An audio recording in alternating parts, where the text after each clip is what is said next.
시간은 시즌 2에서도 우리가 진행했었던 시즌 3까지 살아남은 코너입니다. 이슈 토크 시간인데요. 첫 번째 주제 뭔가요? 네, 사실 코로나 때문에 패션뿐 아니라 우리나라 경제가 멈춰버린 느낌이었잖아요. 그래서 이슈거리가 많지 않았어요. 그래서 이것저것 준비하다가 커버나 진로 콜라보레이션을 할까 하다가 집중해 주세요. 네.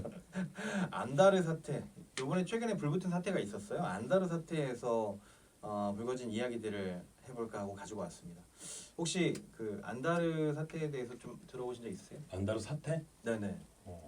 회식 자리하고 그 워크숍에서의 성추행 이슈가 있었고요.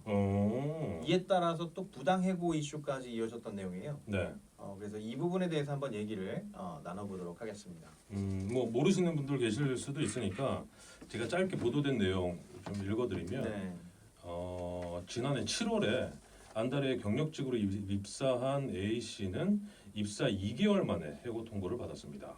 A 씨는 직장 내 성희롱 피해 정황을 폭로하자 부적절한 인사 조치를 당했다고 주장하고 있습니다. A 씨는 상급자가 신체 접촉을 강요하고 워크숍에서 남직원이 자신이 자고 있는 방에 강제로 문을 열고 침입했다고 주장하고 있죠. 워크숍 이후 A 씨는 남직원에게 사과를 요구했으나 받아들여지지 않고요. A 씨는 이날 직후 업무에서 배제를 당했다고 밝혔습니다. 그리고 A 씨가 퇴사 통보를 받았고요. 사건의 전말이 이런데 사실 뭐 이게 지금 패션 업계에서 좀 이슈가 되고 있나요? 패션 업계에서는 이슈가 별로 안 돼. 일단 사회 잘 몰라요. 어떻게 보면 안다르가 방어를 잘한 거죠. 홍보실에서.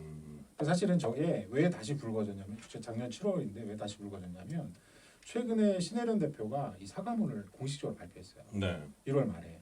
그러니까 이게 어떻게 된 거냐면 저게 1차 개요고 2차 개요는 그 내부적으로 이렇게 쭉 해봤더니 남성 직원의 주장과 여성 직원의 주장이 너무나 팽팽하게 다 합리적인 주장이라고 느꼈던 거예요. 그래서 일단은 상급자의 얘기를 듣고 그 A라는 분을 해고 통보를 했는데 이렇게 문제가 불거지니까 다시 받아들였어요. 복직시키고 남자 직원도 징계를 때리고. 근데 징계가 먼저 제가 나와야 되는 보니까 거 아니에요? 무급 휴직 1개월 그리고 감봉 3개월 조치를 내렸는데 뭐 A 씨 입장에서는 자기가 피해를 당했는데 해고 통지를 받았어요. 그리고 다시 복직을 시킨다고 해서 그 A 씨가 일을 안달해서 잘 할 수 있을까요?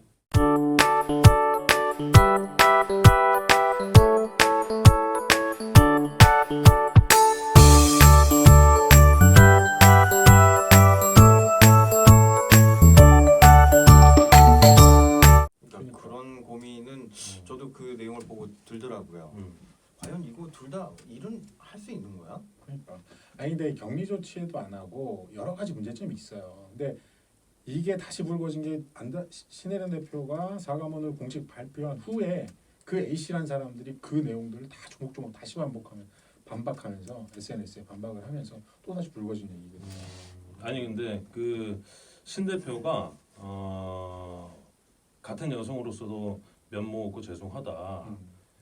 현재 몇몇 언론을 통해 성추행과 부당해고 관련 내용에 대해서는 사실을 바로잡고 올바른 대처를 진행할 수 있도록 회사 차원에서 최선을 다하겠다라고 했어요. 근데 사실 이 조직 내에서 성추행 사건 사고가 굉장히 많이 일어납니다.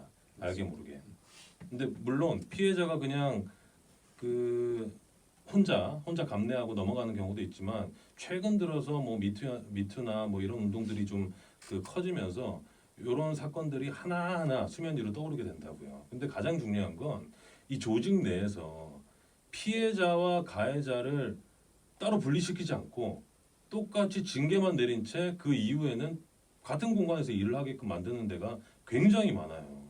많아요. 많아요. 법하고는 좀 다른 현실이 있구나. 근데 이게 그렇게 심각하게 생각하지 않는 것 같아요. 제 말이 제가 지금 그 포인트는 이 사태를 너무 쉽게 봤다는 거예요. 경영진들이 신혜련 대표를 비롯해서. 그래서 근데 제가 알기로는 신혜련 대표가 이 내용을 보고를 받고 나서 직접 그 회사 차원에서 경찰서에 신고를 했더라고요. 그 경찰서에 신고까지 조치한 거는 사실 회사로서 할 일은 최선을 다해서 하고 있는 거 아닐까요? 아니, 그러니까 거기 그걸로만 됐다 해결이 됐다고 생각한 거예요. 근데 이 사람의 그러니까 진정한 이 사람이 원하는 게 뭐고 이 사람의 피해 조건이 뭐고 이런 것부터 신경을 좀 더 썼어야 된다는 거죠. 조금 더 세밀하게 여성 측의 입장에서 이 같은 경우에는 사실은 아직까지는 주장이에요. 경찰의 조사 결과 아직 확실하게 밝혀진 게 안 나왔기 때문에 주장이지만 그래도 사건을 더 키우지 않으려면 그 사람의 피해자의 주장에 대해서 조목조목 이해해주고 그거에 따라서 조치를 취했으면 그러니까 옛날에 인블리 사태 아시나요? 잠깐 기억하세요? 설명을 좀 해주세요. 인블리 사태 왜 죽 화장 그 뭐야 호박죽인가 팔았는데 거기서 뭐 이물질이 나와서 그거를 했더니 이렇게 했더니 그냥 반품하고 끝내버리는 반품 처리하고 새로운 거 주겠다고 끝내버리는 이런 처리를 하면서 소비자가 반발하면서 딱 하나를 올렸더니 예전 거부터 인블리가 했던 모든 그런 나쁜 짓들이 다 한꺼번에 올라온 거예요. 이게 초동 대처가 미흡한 거죠. 그러니까 흔히 말하는 호미로 막을 거 석가래로 막는다고 그렇게 돼버린 거예요. 이 사태가 일파만파 커진 거죠. 이것도 비슷하다고 봐요.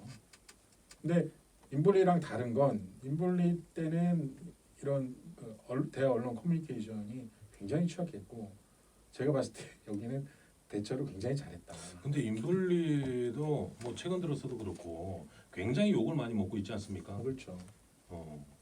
근데 뭐 매출이나 뭐 그 브랜드 인지도는 좀 많이 떨어졌겠지만 매출도 어마어마하게 떨어졌어요. 많이 떨어졌어요. 안다르도 매출이 좀 많이 떨어졌어요. 그 정도까지는 안다르는 아닌 것 지금 같아요. 이쪽에서는 1등이죠. 800억 정도 된다고 그럼요. 제가 들었는데 그죠? 독보적이죠. 어.